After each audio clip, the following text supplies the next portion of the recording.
Oi, pessoal, boa noite. Tudo bem? Nós já estamos aqui ao vivo, tô aguardando vocês.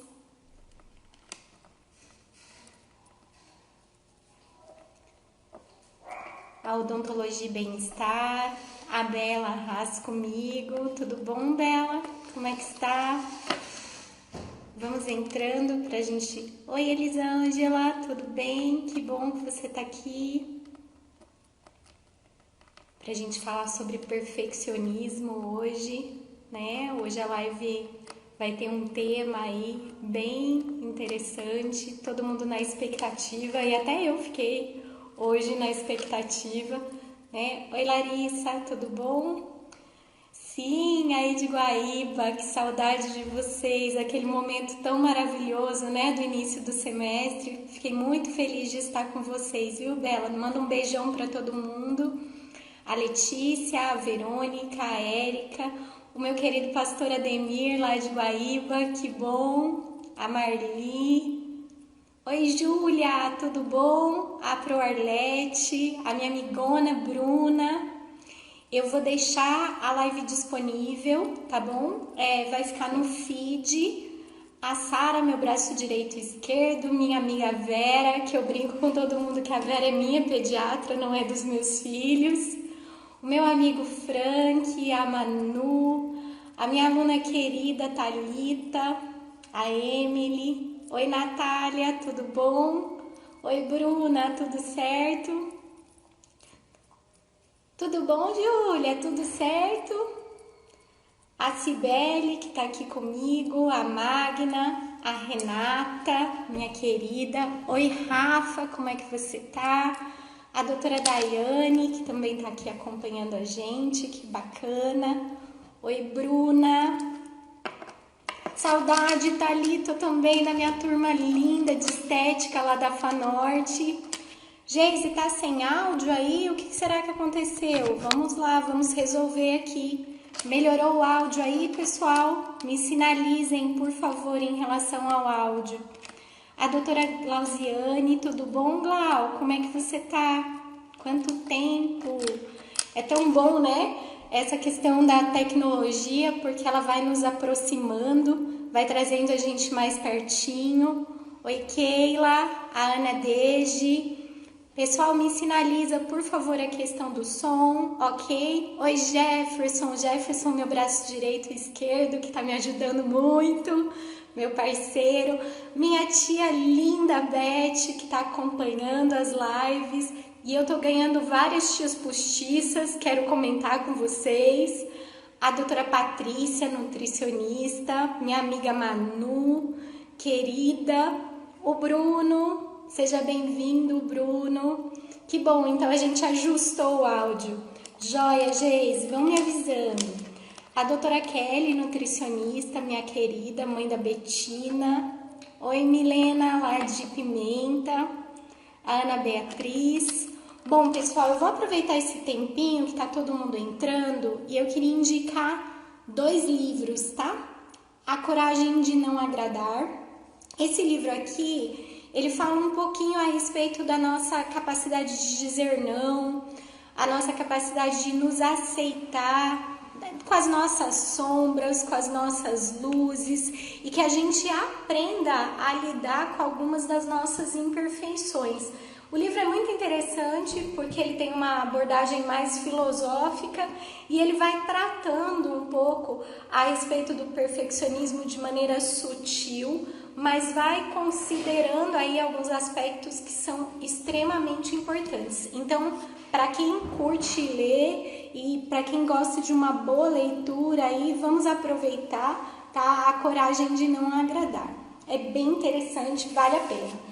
E hoje eu recebi de uma amiga, né, que tem um projeto maravilhoso, o Palhaço e o Psicanalista, a doutora Rafa, que é psicóloga também, a Rafaela Fernandes. Ela tem um projeto chamado Geração que Lê, e ela tem lá no Insta dela várias indicações a respeito de livros, dicas de leitura e de como a gente deve proceder nas nossas leituras. Assim, ela faz um levantamento muito legal de algumas obras, então vale a pena seguir. Então, para o pessoal que gosta de novas leituras e tem curiosidade aí em relação a alguns textos, entra lá no Insta da Rafa, é psicóloga Rafa Fernandes, né? Rafaela Fernandes, e o projeto é Geração que Lê. Vale a pena.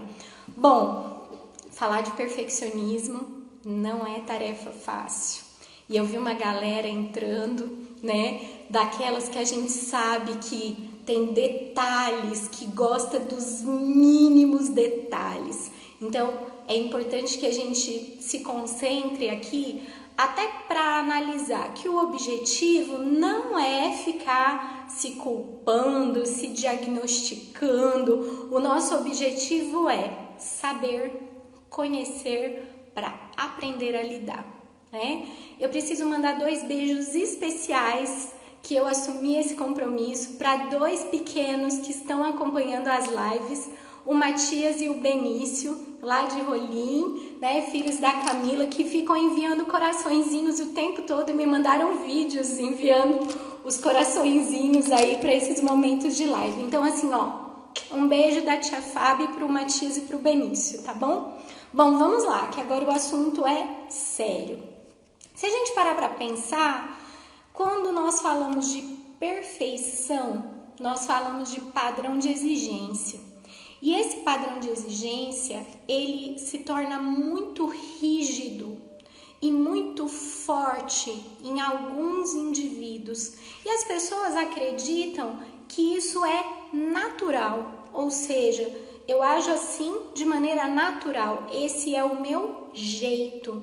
E muitas vezes considerar isso o nosso jeitinho ou a nossa forma de ser e agir de forma natural em relação a isso, pode trazer um peso não só para nós, como para as pessoas que estão ao nosso redor. Porque a gente toma isso como uma verdade e acaba não abrindo espaço até para as pessoas que estão do nosso lado dizerem assim: nossa, eu acho que às vezes você exagera na tua exigência. Nossa, eu acho que às vezes você toma conta de algumas coisas que não são tão necessárias assim. E quando a gente passa a analisar essa rigidez, né, essa necessidade aí de ter tudo nos mínimos detalhes, a gente precisa analisar o quê? O nosso controle, o nosso padrão de exigência enorme para que eu tenha controle das coisas. Igual o Gustavo tá falando aí, pessoal, clica nesse aviãozinho e pede para as pessoas assistirem a live, que aí vai ter uma discussão maior e a gente vai poder falar mais de pertinho a respeito disso. Pessoal, quando nós falamos de excesso de controle, nós estamos querendo, às vezes, controlar até o pensamento das outras pessoas. Então, a gente, antes mesmo de terminar a pergunta, a gente já está pensando o que essa pessoa vai pensar daquilo que eu falei para eu poder responder. O perfeccionista, às vezes, não consegue nem ouvir aquilo que está sendo dito. Por quê? Porque ele está tão concentrado em ter o controle daquela relação que ele não consegue captar, às vezes, o todo. Por quê? Porque ele precisa se manter onde, gente? No seu padrão de exigência. O que é importante que a gente observe? Na maioria das vezes, o perfeccionista é aquele que constrói listas e mais listas das coisas, que não consegue dormir antes de terminar de passar todo o checklist daquilo que ele teria que ter feito ao longo do dia e daquilo que ele vai fazer no dia seguinte. E além disso, é aquele indivíduo que toma para si toda a responsabilidade das relações, das situações, daquilo que ele está vivendo. Muitas pessoas que são extremamente perfeccionistas, em vários momentos entram num processo de estresse. Por quê? Porque elas acabam assumindo um nível de responsabilidade tão alto que isso acaba gerando nelas mesmas um comprometimento cada vez maior, tanto com as pessoas quanto com aquilo que elas estão fazendo. É como se tudo ao redor delas fosse responsabilidade delas. E algumas pessoas, às vezes, tem um pessoal mandando uns emojis com umas carinhas assim pra mim, tipo, Fabiola, você tá falando de mim, né? Algumas pessoas, às vezes, elas acabam ficando num padrão tão alto de exigência que essa responsabilidade, esse excesso de responsabilidade faz com que elas não consigam relaxar nunca. E uma das coisas que eu escuto muito da maioria dos perfeccionistas é: se eu faço, eu fico tranquilo. Se eu deixo para outra pessoa fazer, eu fico muito irritado, eu fico muito bravo. Por quê? Porque eu tenho a minha sequência, eu tenho a minha rotina, eu tenho a minha forma de realizar as coisas. E o perfeccionista é aquele indivíduo que acaba acreditando que o jeito dele de fazer ainda é o melhor jeito. E isso acaba gerando um padrão cada vez mais de isolamento. O que nós temos visto? Muitas pessoas perfeccionistas que poderiam assumir lideranças, que poderiam estar à frente das situações, acabam se isolando. Por quê? Porque tem dificuldade no jogo de cintura, na aceitação daquilo que o outro está fazendo. E na maioria das vezes ele prefere fazer sozinho. E isso gera não só a solidão, mas gera também aquela, igual a Bela está colocando, o perfeccionista acaba ficando travado. Por quê? Porque ele acaba se sentindo tão só nas relações pelo padrão de exigência que é como se fosse melhor ele fazer do jeito dele mesmo, fazer sozinho e dessa forma ele conseguir lidar com os resultados como responsabilidade só dele. Uma coisa que é muito importante, pessoal, é que a gente entenda que isso, para algumas pessoas, não gera sofrimento, mas para outras pessoas é de extremo sofrimento. E a pessoa acaba sofrendo porque o excesso de controle faz com que ela queira controlar cada vez mais. E nesse sentido, ela vai construindo uma série de rotinas que nem sempre são agradáveis para todo mundo. O que é importante que a gente pense? Quando o perfeccionismo começa a nos incomodar, nós precisamos pedir ajuda. Por quê? Porque senão nós podemos ter problemas nas nossas relações, no nosso trabalho e com a gente mesmo. Porque muitas vezes o nosso padrão de exigência é tão alto que a gente não consegue tirar aquela soneca de depois do almoço. Já viram isso? Né? Eu não posso descansar, porque se eu descansar é sinal de preguiça. E isso muitas vezes é reforçado por algumas crenças, por algumas frases que a gente ouviu na infância, né? Então, só bebe água limpa quem acorda cedo, não é? Deus ajuda quem cedo madruga. Dormir à tarde é coisa de gente preguiçosa. E todas essas crenças vão reforçando ainda mais esse padrão de exigência desse indivíduo. E lógico, querendo ou não, a sociedade atual também reforça isso, né? Com a competitividade, com a ideia de que só os melhores irão vencer. O próprio Machado de Assis coloca, né, ao vencedor as batatas, não é assim? Então, só aqueles que chegam ao topo são merecedores de um olhar de reverência. E o perfeccionista vai se alimentando dessas crenças para se manter nessa condição. Só que isso gera o quê? Gente, é fácil lidar com um parceiro perfeccionista? É fácil lidar com um amigo perfeccionista? Ou num ambiente de trabalho onde você tem um colega perfeccionista? Por quê? Trabalhar com alguém que busca um padrão legal de exigência, ok. mas trabalhar com alguém que tem metas que sempre são quase que inatingíveis, isso gera muitas vezes ansiedade, frustração. Em alguns momentos até as pessoas têm sintomas físicos, né? Taquicardia, porque a cobrança daquele indivíduo é tão grande que você já acha que ele vai te pegar no pulo ou que ele vai te falar alguma coisa. E o que é importante entender? O perfeccionista não faz isso para se autopromover ou porque ele gosta de aparecer, mas ele faz porque ele sente essa necessidade. Para o pessoal que está entrando agora, a gente está falando um pouco das nossas características aí enquanto perfeccionista. Queria que vocês fossem colocando aí para mim nos comentários, né, o quanto vocês concordam, se apresentam esse tipo de característica ou não, ou conhecem pessoas que apresentam.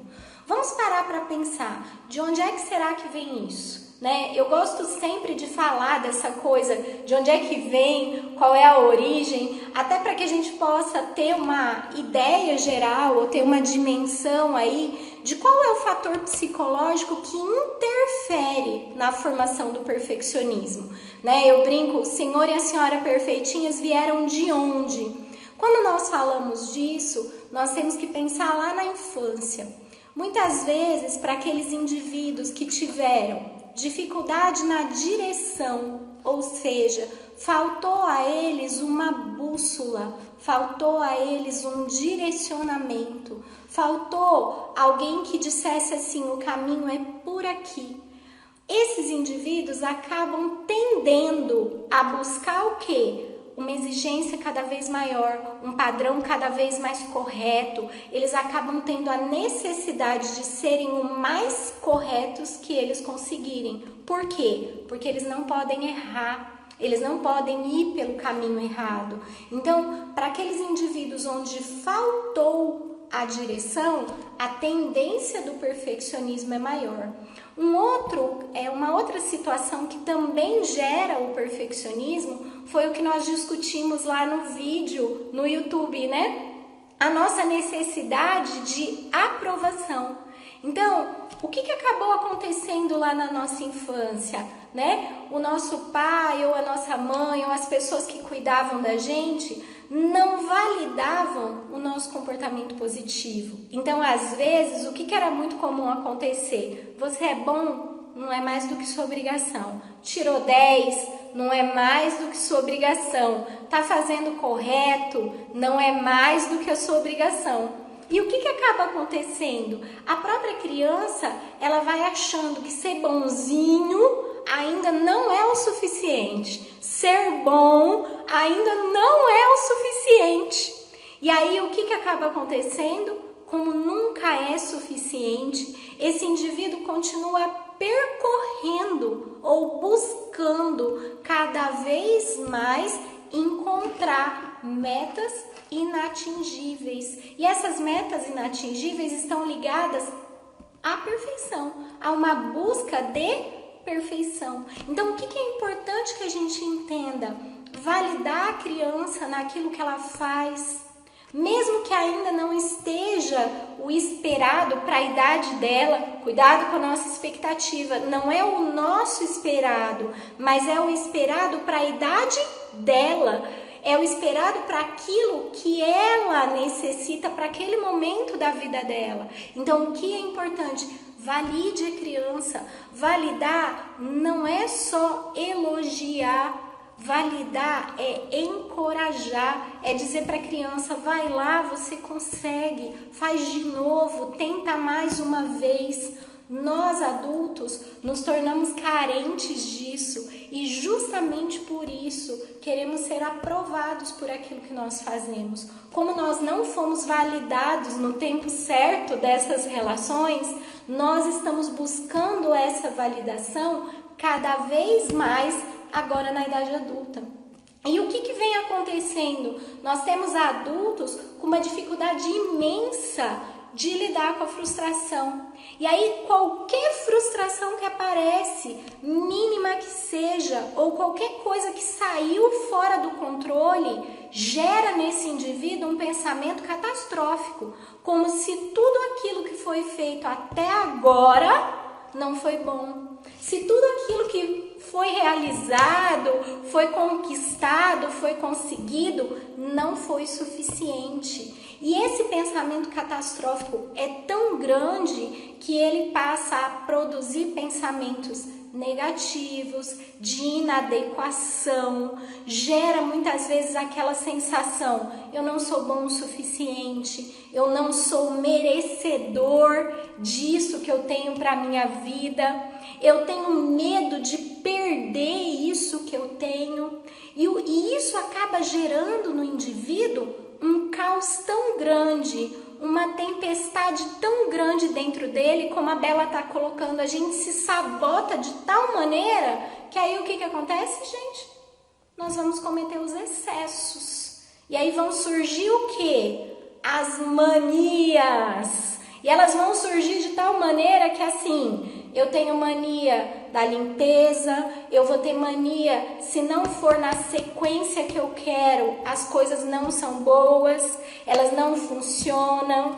Eu tenho mania de organização, se não tiver organizado da forma que eu gostaria que estivesse, eu não estou produzindo adequadamente. E esses excessos, eles vão se refletindo cada vez mais no nosso padrão de exigência. E aí nós nos tornamos cada vez mais críticos de nós mesmos. E o primeiro tipo de perfeccionismo é exatamente esse, onde o indivíduo se torna crítico dele mesmo. Ele se critica de tal maneira que quando às vezes a gente pergunta assim: fala pra mim coisas boas que tem em você, ou fala pra mim coisas que você reconhece como boas, aí a pessoa diz assim: eu não tenho nada bom, eu não tenho nada bom.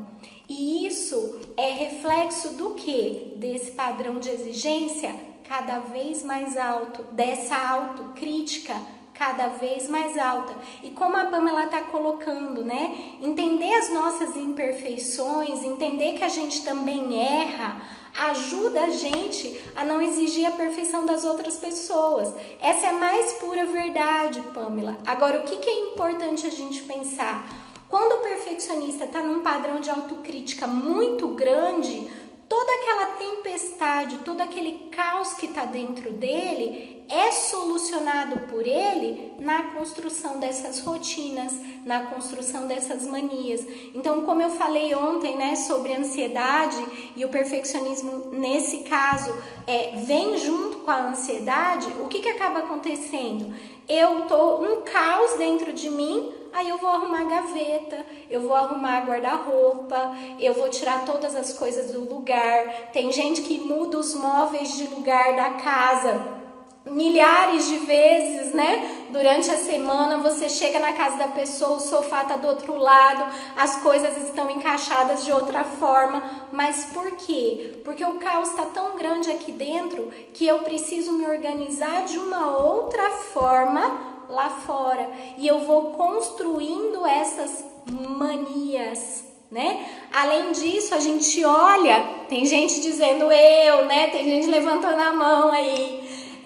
A gente olha para a nossa mesa de trabalho às vezes, e na nossa mesa de trabalho a gente tem todas as canetas coloridas, porque eu tenho a caneta do título, eu tenho a caneta do item 1, eu tenho a caneta do item 2, e o que acaba acontecendo? Meu Deus, a pessoa tem regra para tudo.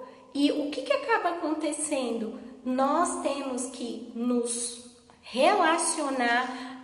A Jo tá colocando, né? Arrumando tudo em casa.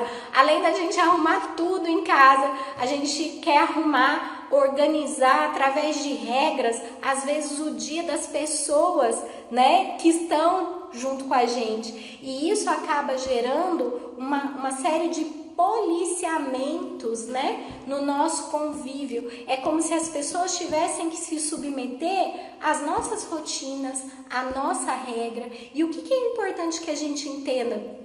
Muitas vezes, na maioria das vezes, essas regras, essas rotinas servem para esconder da gente mesmo a bagunça que está aqui dentro.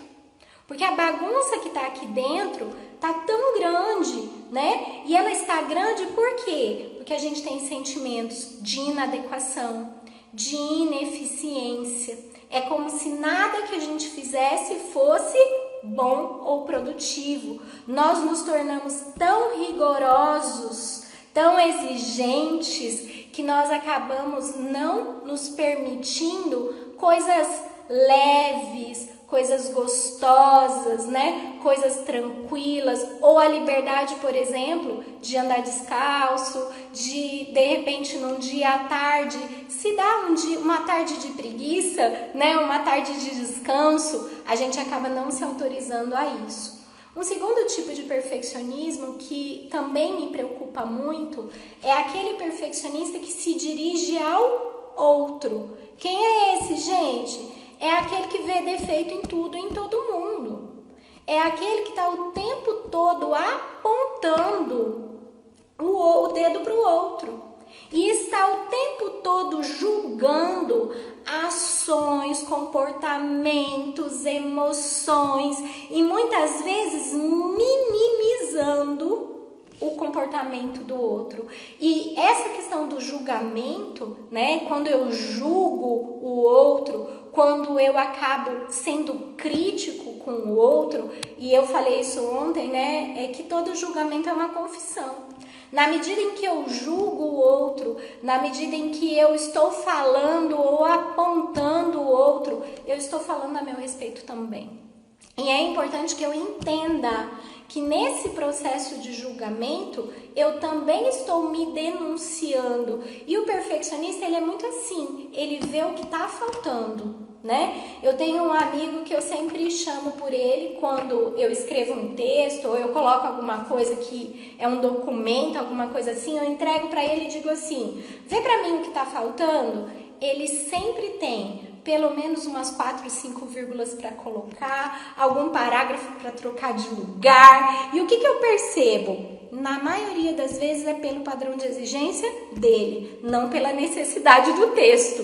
Então, o que acaba acontecendo? Alguns indivíduos têm uma crítica tão aguçada na direção do outro que eles exigem a perfeição do outro. Uma das coisas que esse tipo de perfeccionista tem dificuldade é na hora do relacionamento. Marta, sabe o que acaba acontecendo no relacionamento? O perfeccionista se apaixona pela pessoa. Só que ele cria a expectativa de que ele seja aquilo que ele espera, aquilo que ele quer que ele seja. E a pessoa, às vezes, tamanha é a pressão, tamanho é o envolvimento ali, o comprometimento. O que acaba acontecendo? A pessoa vai se modificando. Chega num ponto que aquela pessoa por quem o perfeccionista se apaixonou não existe mais. Porque houve tanta mudança, tanta transformação, que aquela pessoa já não existe mais. Ela se tornou aquilo que o outro esperava, não aquilo que ela é. E nessa dinâmica, o perfeccionista, por ter um padrão de exigência muito grande, ele faz não ajustes na relação, ele faz correções. E essas correções criam altas expectativas. Eu falo muito isso para os pais. Toma cuidado com o teu padrão de exigência, porque senão você vai acabar gerando nos seus filhos um cumprir a obrigação de atender aquilo que você espera dele. E isso faz com que a criança, o adolescente ou até mesmo o jovem descaracterize a sua identidade para ser aquilo que os pais esperam, para fazer aquilo que os pais esperam. E não necessariamente para realizar aquilo que é dos seus objetivos, que é dos seus desejos. E esse tipo de perfeccionismo, né, que nós falamos que é o perfeccionista social, é aquele indivíduo que de uma certa forma coloca no outro ou imprime no outro toda a projeção dos seus desejos, daquilo que ele espera que o outro seja. E isso é um risco muito grande, porque o indivíduo acaba não se satisfazendo com aquilo que é importante realmente para ele, mas sim com o amor ou com a aprovação daquelas outras pessoas. Então é importante que a gente entenda, o perfeccionismo interfere sim em todas as relações que nós estamos vivendo. E nesse sentido, uma das coisas que eu acabo dizendo é: todo perfeccionista tem dificuldade de lidar com o erro. E aí chega num ponto, né, que nós somos falhos. Vamos parar para pensar. Eu sei que é muito corajoso da nossa parte admitir as nossas imperfeições numa sociedade onde são estabelecidos até o nosso peso, né? A gente tem que pesar tanto para ser considerado bonito, a gente tem que ser de tal jeito para ser considerado inteligente. Então existe todo um padrão de exigência social. E é muito corajoso da nossa parte dizer: olha, eu tenho as minhas imperfeições, olha, eu tenho as minhas sombras, sim, e eu tô aprendendo a lidar com elas, né? Eu, na altura dos meus quase 50 anos, eu tenho aprendido a lidar com as minhas imperfeições, a lidar com as minhas sombras. Por quê? Porque é através disso que eu vou conseguir realmente extrair o melhor de mim.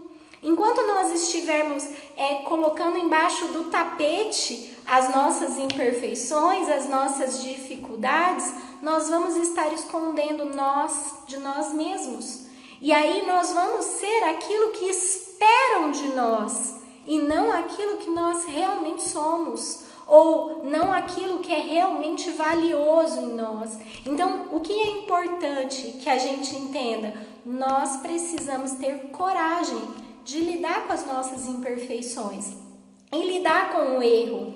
O erro é uma possibilidade de construir. Muitas vezes nós utilizamos o erro como uma fonte de construção, porque a partir daí, e o Alex está colocando, né, que é bacana isso, Alex, e é mesmo, porque assim, vamos parar para pensar, eu posso errar, e a partir do momento que eu assumir o meu erro, eu vou construir uma nova forma de agir. Eu vou aprender a lidar de uma outra maneira, eu vou encontrar um outro caminho e em alguns momentos eu vou até construir uma nova rota para a minha vida, porque alguns dos meus erros me levaram a caminhos diferentes que talvez se eu não tivesse errado, eu não teria encontrado esses caminhos. Então, o que é importante entender? Nós vamos errar e nós precisamos lidar com o erro.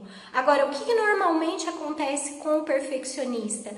Ele se frustra, a ansiedade dele aumenta muito e esse padrão de ansiedade cresce de tal maneira que em alguns momentos ele não consegue ter controle disso e lidar com o erro é como se ele estivesse aceitando a morte ali. Por quê? Porque para ele errar é uma falha gravíssima e ele não se autoriza ao erro. Gente, eu não estou dizendo aqui que, olha, errar é maravilhoso. Não, mas errar é nossa chance de repensar. E aí nós vamos, como a Manu está colocando, nós vamos amadurecendo de tal maneira que a gente aprende a lidar com o nosso erro de uma outra forma e nós vamos construir a partir do erro. Então o erro se torna um elemento de construção e não algo que vai me colocar lá embaixo ou que vai me gerar totalmente frustração. Nós temos uma tendência normalmente a querer esconder os erros da nossa história, né? Então a gente costuma não falar dos nossos erros ou não deixar os nossos erros claros ou as nossas imperfeições claras. E uma das coisas que eu tenho dito é: todo sentimento é válido, mesmo aqueles sentimentos que você não gosta. sabe? Mesmo aqueles sentimentos que você não gosta em você, eles são válidos para que você possa se reconhecer, para que você possa se conhecer e para que você possa lidar com você. Muitas vezes, o que sai fora do nosso controle e que às vezes gera aquele sentimento, aquela coisa difícil de lidar, tá te ensinando a ver quem você é. Só que muitas vezes o perfeccionista, né, para fugir dos próprios erros, o que ele faz, gente? Qual é a coisa mais comum do perfeccionista? Ele foge de chegar até o fim das coisas, ele foge de chegar até o resultado. E aí nós temos visto uma tendência a quê, pessoal? A empurrar com a barriga mesmo, aquela coisa da procrastinação. Deixa eu tomar uma aguinha aqui. Aquela coisa da procrastinação. Então, o perfeccionista acaba adiando as coisas, acaba chegando, sabe, aos 42 do segundo tempo? Sabe aquela coisa de chegar aos 42 do segundo tempo, aí ele vai fazer o que precisa. Primeiro, porque ele quer provar a competência dele. E segundo, porque ele quer testar se ele é capaz ou não. Ele quer testar para ver se ele consegue chegar lá ou não. E muitas das vezes ele adia os compromissos. Por que ele adia, gente? Porque vem aquele sentimento assim: eu não sou capaz, eu não vou conseguir, eu não vou dar conta. Ele vai se sabotando com esses pensamentos de tal forma que ele não chega até o final. Sabe aquelas pessoas que têm dissertação de mestrado para defender e que aí fica adiando fazer as correções? São essas, gente, né? Essas que às vezes tem que entregar um documento, que é uma coisa simples, mas que vai adiando. Por quê? Não fica me mandando esses olhinhos aí, vocês todos que estão me mandando esses emojis, não, viu? Fala com o coração aí, pessoal. O que vai acontecendo? Você vai construindo todo um mecanismo para adiar. Por quê? Porque você tem medo de falhar. Aí quer ver o que acontece? Todo bom procrastinador faz o quê, gente? Vai fazer todas as outras coisas que não são necessárias. Não são, tá? As coisas não são necessárias. Então, o procrastinador vai fazer aquelas ao invés de fazer o que ele tem que fazer. Então, ele inventa qualquer outra coisa que não seja necessária para não fazer aquilo que precisa ser feito.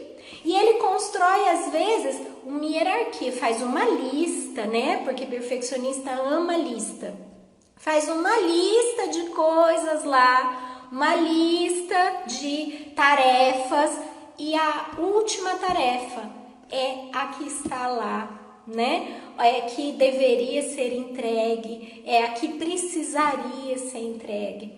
Uma outra coisa, ele fica falando das dificuldades de fazer aquilo. Vocês já ouviram um perfeccionista quando tem uma tarefa para entregar? Ele fica fazendo o quê, gente? Não, mas é muito difícil isso. Não, mas eu não vou conseguir aquilo. Não, mas talvez... E aí é uma atitude de fuga, assim, Maria. E o que acaba acontecendo? Vai ficando tão... o perfeccionista vai fugindo tanto, ele vai adiando tanto. Por quê? Porque ele acaba tendo dificuldade de chegar lá, de identificar o resultado, de às vezes ter que lidar com a própria falha. E é interessante observar que ele constrói na cabeça dele uma hierarquia de necessidades, de objetivos e faz tudo bem direitinho, mas ele tem tanto medo de chegar no final, de ter que lidar com o fim, de ter que fechar os ciclos, que ele prefere adiar, né? Que ele prefere deixar para depois. É importante, tem gente falando para mim que ama lista, que ama construir listas. fazer listas, né? Colocar aqueles post-its em todos os lugares, fazer marcações de hierarquia do que vai fazer primeiro, o que vai fazer depois, que vai fazer tabela. E sabe qual é o maior problema? É como a Jéssica colocou, né? A gente tem medo de dar certo. E como a gente tem muito medo de dar certo, a gente tem muito medo de que a coisa funcione, a gente fica se boicotando.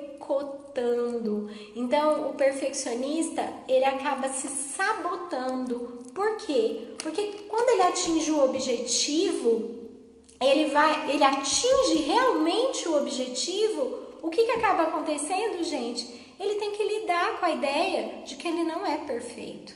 Por quê? Porque não necessariamente aquilo vai atingir a perfeição. E aí, quando ele atinge ali, o que acontece? Ele simplesmente vê, olha, eu não sou perfeito mesmo. E isso gera muita frustração. E normalmente, é como a Cici está colocando, a gente acaba desistindo. Esse é um mecanismo inconsciente e que o perfeccionista normalmente desiste antes. Ele deixa, por quê? Porque ele não quer lidar com o próprio resultado. É aquele indivíduo que tem dificuldade de lidar com o próprio resultado. Por quê? Porque ele tem medo de não atingir a própria expectativa. É como se ele tivesse um plano A e ele quisesse atingir como resultado apenas esse plano A. Ele não estivesse aberto para conquistar outras coisas, para atingir outros objetivos, como se não houvesse nele uma condição de lidar com menos daquilo que ele mesmo esperou, daquilo que ele mesmo construiu enquanto objetivo. Então, o que é importante entender? Normalmente o perfeccionista acaba abrindo mão das coisas. E isso para mim é uma coisa muito grave. Às vezes eu vejo as pessoas desistindo de fazer cursos, desistindo de atividades profissionais, porque tem medo de lidar com os próprios resultados, porque tem medo de falhar, tem medo de não conseguir, né, atingir aquele plano inicial que ele fez. A Maria está colocando assim, tá, Fabiola, mas e aí, o que a gente faz com isso? Como é que a gente lida com isso? Vamos lá, nós vamos falar bastante sobre isso, né? A Paulina colocou aqui, a Paulina psicóloga querida, né, que a frustração acaba vindo como uma avalanche em cima da gente, com certeza. E como é que a gente trabalha com o perfeccionista? A primeira orientação, e que a gente sempre coloca, né, e coloca de uma forma rigorosa o perfeccionista precisa aprender a não ter só plano A.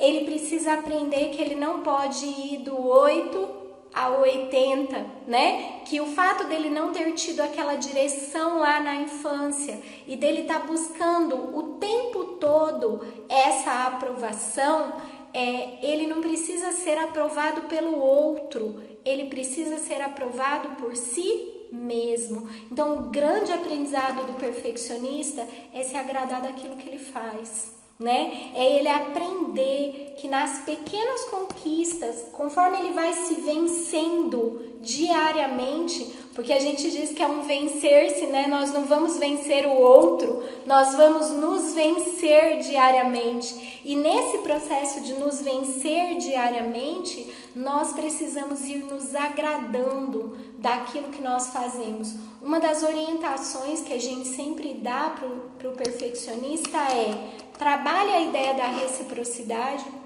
Reciprocidade não é troca, é imprimir um valor no outro ou naquilo que você faz para o outro e nessa mesma medida permitir que o outro também faça para você. Porque uma das grandes dificuldades do perfeccionista é que ele é muito bom de dar, mas ele não sabe receber. Ele acaba tendo muita dificuldade em receber. E o que é importante que a gente entenda?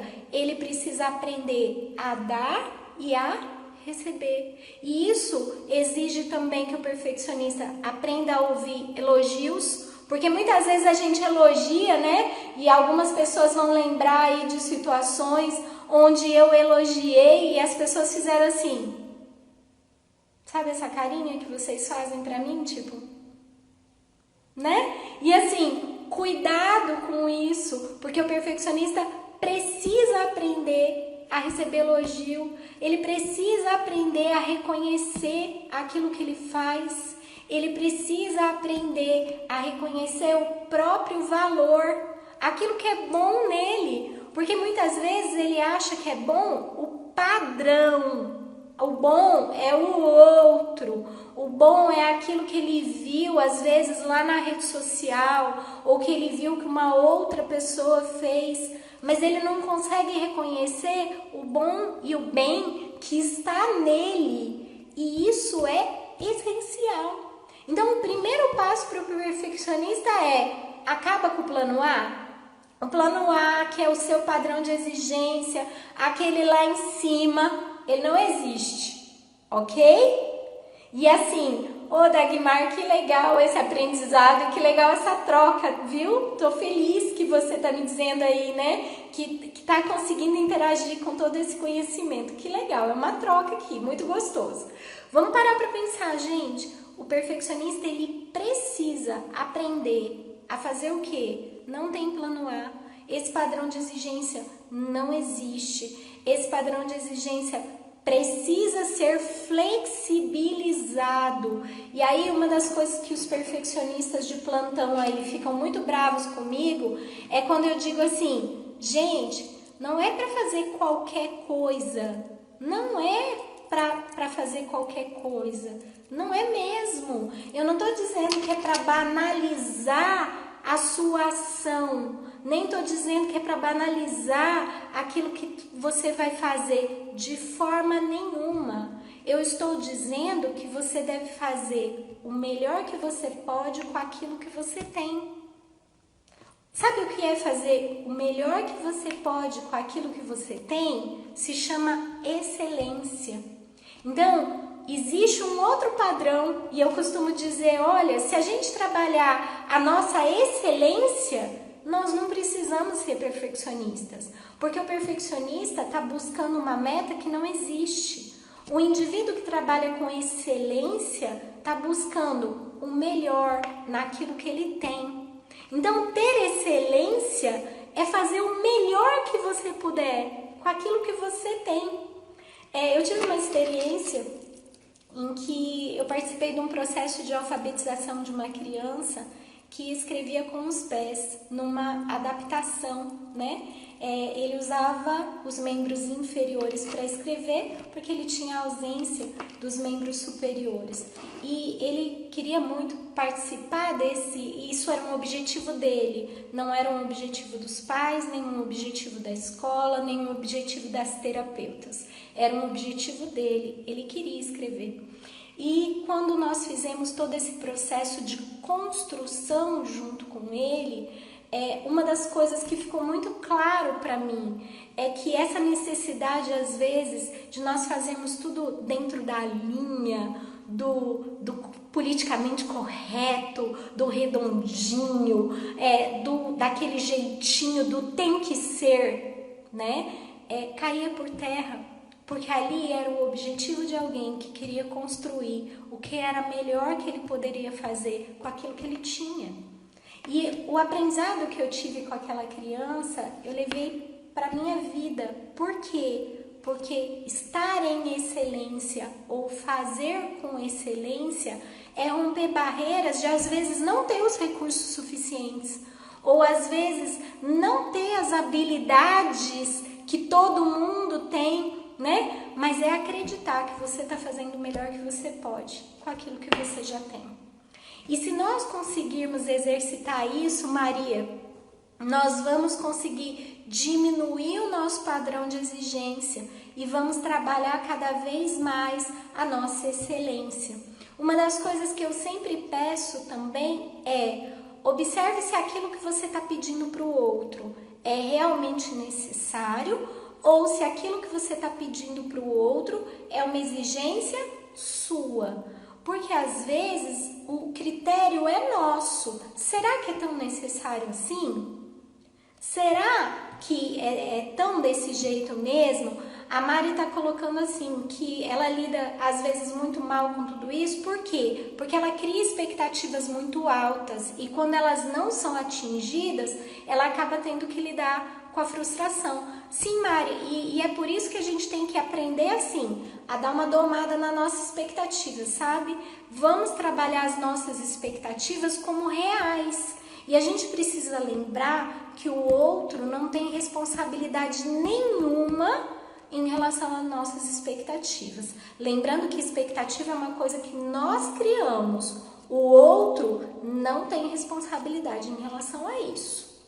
Ah, Fabiola, mas eu gosto da minha casa tremendamente organizada, eu gosto das minhas coisas todas no lugar, eu sinto necessidade de construir, né, todas essas rotinas, toda essa forma de organização. Legal, isso é seu. Agora, se todo mundo que está com você vai embarcar nessa com você, aí nós precisamos avaliar se isso vai acontecer de forma saudável ou não. Porque se eu criar a expectativa de que todo mundo vai participar disso comigo, o que vai acabar acontecendo, pessoal? Eu vou me frustrar. Eu vou acabar exigindo do outro aquilo que o outro não está pronto para fazer. Eu vou acabar cobrando do outro algumas coisas que o outro não está disponível. Então, o cuidado que nós precisamos ter em relação a isso. E é essencial que o perfeccionista compreenda que a expectativa é dele. Um outro ponto que eu sempre oriento, e eu falo muito de procrastinação, por quê? Porque eu sei que é um sofrimento para o perfeccionista, né? Porque ele vai adiando. Então eu sempre oriento assim: você tem um prazo, estabeleça o seu prazo para realizar. Por quê? Porque muitas vezes o perfeccionista, ele quer bater a meta em cima do prazo e às vezes ele passa horas ou passa noites em cima daquilo, sem trabalhar, né, a própria capacidade. Então, o que ele precisa? Distribuir as suas atividades, organizar melhor as suas atividades, não deixar para a última hora, porque o deixar para a última hora é uma cilada que o perfeccionista constrói para ele mesmo. E essa cilada acaba sendo tão grande que ele acaba judiando dele o tempo todo. Então, acaba fazendo sofrer, acaba judiando, acaba adoecendo. Toda tarefa que ele tem, ele acaba adoecendo. Então, o que é importante? Estabeleça uma rotina para a realização das tarefas. Estabeleça o seu próprio prazo e não entre na cilada de adiar tudo aquilo que você está fazendo. Por quê? Porque se você ficar adiando ou desistindo, né? O que acaba acontecendo? Você acaba gerando em você um medo cada vez maior de falhar. E isso vai aumentar o teu padrão de ansiedade. É muito comum o perfeccionista também ter dificuldade para escolher a roupa que ele vai vestir, o sapato que ele vai usar para sair, ou na hora de se arrumar, ele nunca acha que tá bom. Por quê? Porque o padrão de exigência tá lá em cima, tá muito alto. Ou então ele pergunta para todo mundo: tá bom assim, né? A roupa tá legal, eu tô bonito, eu tô pronto para sair, tá bacana para mim? E aí o que acaba acontecendo? Ele volta para o quarto, vai para frente do espelho, troca várias vezes a roupa e às vezes acaba desistindo de sair porque acha que não ficou bem ou não estava legal aquela roupa. Ou então é aquele indivíduo que fica horas se arrumando, horas tomando banho, né? Até ficar pronto, e a hora que tá prontinho lá, tá arrumadinho para sair, já tá atrasado, né? Porque tem gente que fica esperando 3 horas a esposa ficar pronta ou o marido ficar pronto, né? Porque o padrão de exigência é tão alto que a pessoa não consegue se aprontar e acaba não aproveitando a festa, acaba não aproveitando o passeio. Por quê? Porque tá sempre arruma daqui, puxa daqui, corrige dali. Então, o perfeccionista precisa trabalhar a sua autoconfiança e a sua autovalorização. O principal, a chave principal é reconhecer o seu valor, é reconhecer aquilo que você tem de bom, mesmo aqueles cacarecos que você enfiou embaixo do tapete, é reconhecer aquilo como parte da sua história e admitir que você é bom, apesar daquilo. Então, é importante que você admita isso e aprenda a lidar com você mesmo. Agora, uma das coisas que eu sempre oriento aos perfeccionistas, né, é converse com você mesmo, conversa. Vamos enfrentar esse desafio? Vamos nos modificar? Vamos aprender a ter jogo de cintura? E o processo de ter jogo de cintura é aprender a aceitar o outro e aprender a me aceitar. O pessoal tá me mandando aí corações, alguns elogios. Muito obrigada, tô gostando de ver as manifestações aqui. E é importante que a gente reconheça aquilo que a gente tem de bom e reconheça. Ao me aceitar, eu vou aceitar muito mais o outro. Ao aceitar quem eu sou, eu vou aprender a lidar com o outro melhor. A nossa grande dificuldade em lidar com as pessoas não está nas pessoas, está em nós. A gente tem tanta dificuldade de aceitar o outro, sabe por quê? Porque a gente não se aceita. E aí a gente precisa fazer uns acordos, igual a Jéssica está colocando, né? A gente precisa fazer uns acordos com a gente mesmo para poder fazer alguns acordos com as pessoas. Enquanto a gente não se aceitar, e se aceitar não é passivo não, tá, gente? Aceitar não quer dizer que eu vou entrar naquelas Gabrielice, né? Eu nasci assim, eu vou permanecer assim. Não. Se aceitar é respeitar aquilo que você tem de melhor e fazer uso disso. Bom, já tô quase terminando aqui, né? E a nossa hora passa muito rapidinho. Eu não sei para vocês, mas para mim é muito rápido. Eu queria poder falar mais coisas.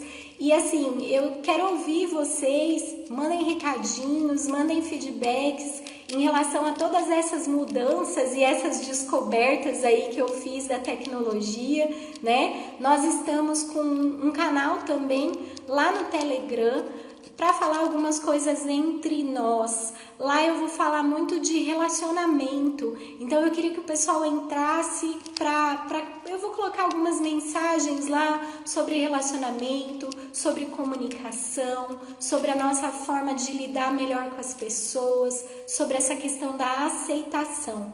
Toda segunda-feira tem um vídeo no YouTube. E o vídeo do YouTube sempre fala um pouquinho mais dessas questões teóricas que a gente está usando aqui nas lives, né? Então, algumas coisas da psicologia que eu acho importante a gente usar como instrumento. E nas terças, se sempre a gente tiver momentos para esse bate-papo, nós vamos fazer as lives, tá bom? Então, se vocês puderem participar e irem me ajudando, Fabiola, tá legal, Fabiola, vamos falar mais de tal coisa, vai me dando sugestões aí, para que isso seja um canal de comunicação cada vez mais intenso para nós. Qual é o objetivo disso? Estarmos perto e trazer a psicologia como instrumento. O meu objetivo é tornar tudo isso acessível. O conhecimento só é válido quando ele é compartilhado, né? O conhecimento solitário, ele é vazio. Ele não serve para nada. Então, é muito importante que esse compartilhamento, né, esses momentos gostosos vão trazer para nós um crescimento muito grande. A live ela vai ficar gravadinha lá no meu feed para quem quiser assistir. Eu vi um monte de gente aí de fora. Eu encontrei a Jaque, né, Jaque, que nós trabalhamos lá em Londrina. As minhas tias postiças que eu ganhei aí, a Mária da Guimar, a Maria também, a minha tia Beth, né? E as minhas amigas queridas que estão aí comigo. E assim, o pessoal que está sempre juntinho, eu quero deixar claro para vocês que vocês fazem parte da minha história e é muito bom fazer parte da história de vocês, tá? E assim, muito obrigado, fiquem com Deus e até o nosso próximo encontro. Eu aguardo vocês, tá? E vem comigo que que essas coisas estão fazendo bem e vão construir aí uma rede do bem, tá bom? Um beijo para todo mundo. Tchau, tchau.